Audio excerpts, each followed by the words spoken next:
Hey guys, this is Dave from Vanguard here with the deck profile for you guys. Of course, it is the new Shadow Paladins deck from the new set, which is G set 4. Of course, the starter, as you see, is David, because he represents me, so I have some glasses on him. And of course, I do run 2 in the deck, so I do run 2 of that. Going on to the grade 3 lineups, of course, I do run the 4 Clarence Sword Dragons. For those of you guys that don't know what he does, his ability, he has 2 abilities on GB2. I can choose 2 rear guards and retire him, gets plus 10k and a crit. So basically it's Phantom Blaster with no counter blast, with extra crits, which is nice. I mean, it's a really late game push kind of card, and honestly, I haven't pulled it off too much, but I think it helps on certain situations, especially when you have to G-assist and you don't have any strides left. I think this is definitely a better second ability.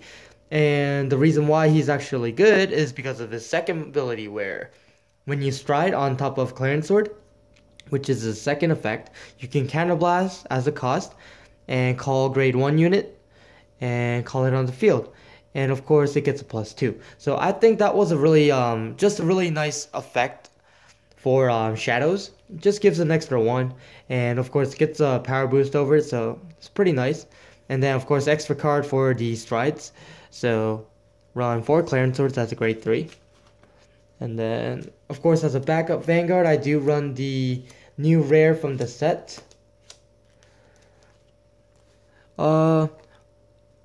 Overbearing Knight.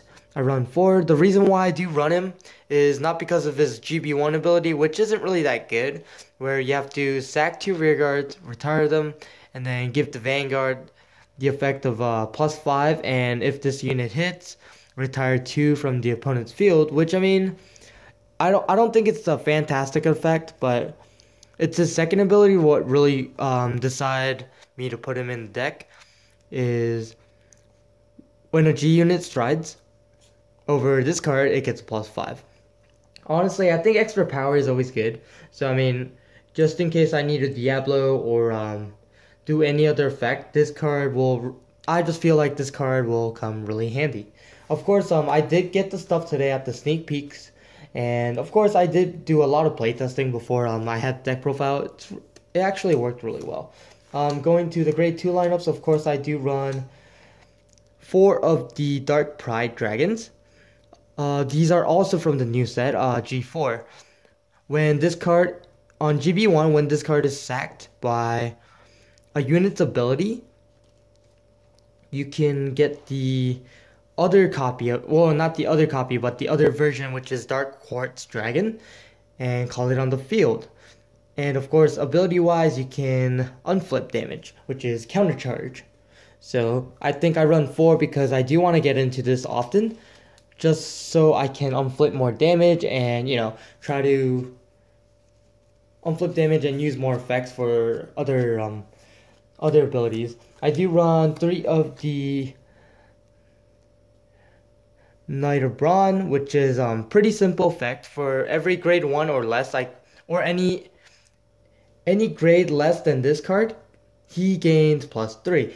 So basically, any 1s or 0s I'll call, he'll gain power. So I thought this was a really good card. And of course, depending on the turn, I usually call 2 or 3 per turn. So I think this card really came in handy for me today when I played it. And then of course, I do run 3 of the Feared Spouse, which is from the...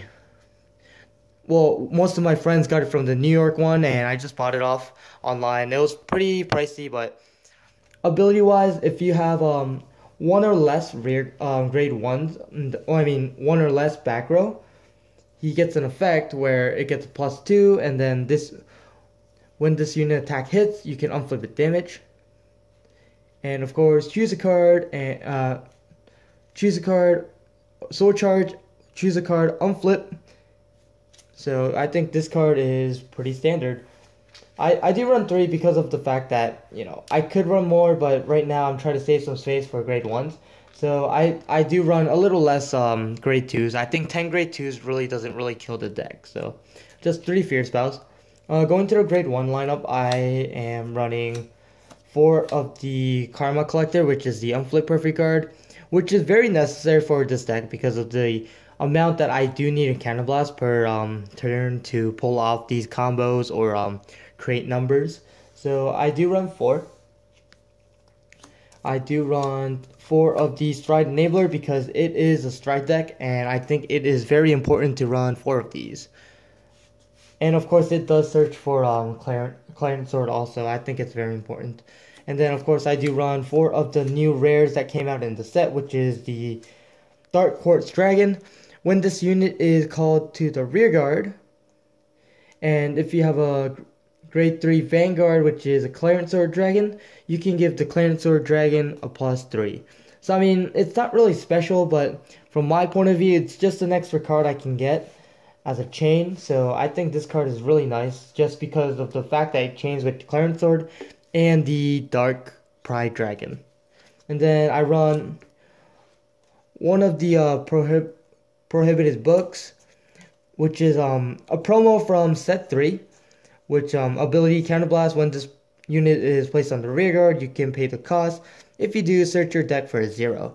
So basically, I'll search for the other David, or I'll search for the stand trigger that has an extra effect, is what I usually search with her. And then, of course, the other grade 1, I do run Night Sky Eagle because his ability is pretty standard. GB1, when this unit is placed on the rear, give it +4. So basically, I use this to build columns with the Knight of Brawn. And then, of course, going to the trigger lineup is really simple. I do run the 1 stand because of the fact that it can net me free cards, give me free cards for Clarence Sword or any other cards that I need. So I think the extra card really comes in handy. So I do run 1, and then I do run 3 of the Clarence Sword triggers. I only managed to get 3 today, but hopefully I will replace it with other crit triggers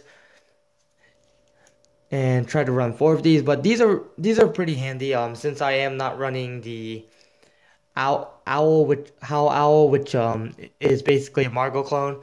These really come in handy. Just hollow triggers are always nice to have. And then, of course, I do run more triggers, more crits. So I think I am running 11 crits total, 1 stand, and then, of course, I'm running 4 heals. So the deck so far, I think it was pretty good, but the only reason why I thought it was doing really good is the amount of crits I put, and I don't really need draws to gain advantage and such. So I thought this deck was pretty interesting. I can't really compare this to the Abyss deck that's really doing well right now. I think the Abyss deck is far more superior at the moment, but hopefully in the future they can support Clarence Sword. I really love the artwork of Clarence Sword, and I kind of do like how the Clarence Sword deck kind of functions. So maybe I can go through some combos I pulled off with this deck, so give me a few seconds. Alright, I'm back with the, I guess, pretty standard setup. So it is, let's say it is your turn, about 30 damage. I will stride. Usually first turn you have to get in, oh, speaking of which, have to get into the Urgeyser Dragon. Of course, my lineup for these is 2 Dooms, 4 Urgeysers, and 2 Diablos, I forgot to mention. But anyways, I would get into Urgeyser, activate the effect. Counterblast, activate Clarence Sword's effect. Usually would get the Prophecy Book, Counterblast for her. And usually would get the stand trigger I was talking about. And call it on the rear. So on this situation, if you had the Knight of Brawn, you would have got 2 cards, and then depending on the Cursed Eagle skill, you would have netted 2 more cards for your Urgeyser, which Urgeyser will give you 2 extra cards, and then you'll be sacking the cards that you will get with the Cursed Eagle. So basically, you get a 2 card for free for a Counterblast worth. So I thought that was pretty nice. This is a very interesting combo. Of course, depending on what you get with this, you would add more power to Knight of Brawn, and then you'll just build a column here because this is an AK column. This is 9, and then for every +3 is just extra power. And then you can save David, or situation-wise, you can stack just David and keep the rear guards if you like. But with his effect, you will just you'll basically get the trigger, or you can get another David depending on the situation. So I thought these were pretty neat combos I pulled with the deck. I mean, honestly, not every time you are gonna pull these combos, but most likely you can try to set up for this. And also, not just that, but if you can have a Dark Pride Dragon, like if you maybe, let's say you got into a Dark Pride, maybe a trigger, when you use Urugai's effect, you can unflip a damage, get rid of them, and get a Dark Quartz Dragon on the field, and get an extra card, unflip a damage, and then just set up for the next turn. And of course, you'll give more power to the Knight of Brawn. So I thought these kind of this deck, how it functions, is really nice. So it'll basically give you some unflip, so you can reuse Urugai's effect. And of course, it will give you cards, so you won't lose advantage. So I thought this deck was pretty interesting in general. And of course, I was pretty lucky to get some help today. Got all my dooms, which forgot to go over the stride lineup. So I will get back to the stride lineup real quick. I do run the 4 Urugai's, by the way. I do run 4, and then of course I run 2 Dams, which is really nice. I got it today. And then of course I run 2 Diablos, because Diablo is a really good finisher.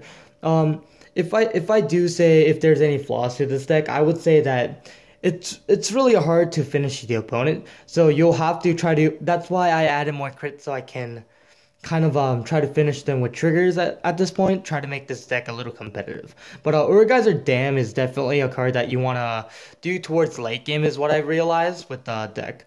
Usually I get into Urugai's, go into Diablo, force a lot of cards out, and then I keep going Urugai's Doom, and then at that point you should be finishing the game, or you should be at least the point where you have more cards than your opponent, where the next turn after this you should be winning.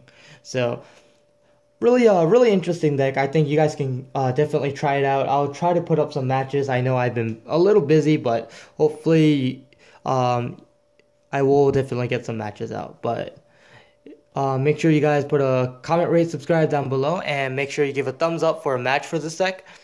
Hopefully I'll get one maybe towards before the set comes out, so you guys can kind of review if this deck is good for you, or is this the deck that you wanted to play. But like always, guys, imagine the victory. I am Vanguard. Thanks for watching.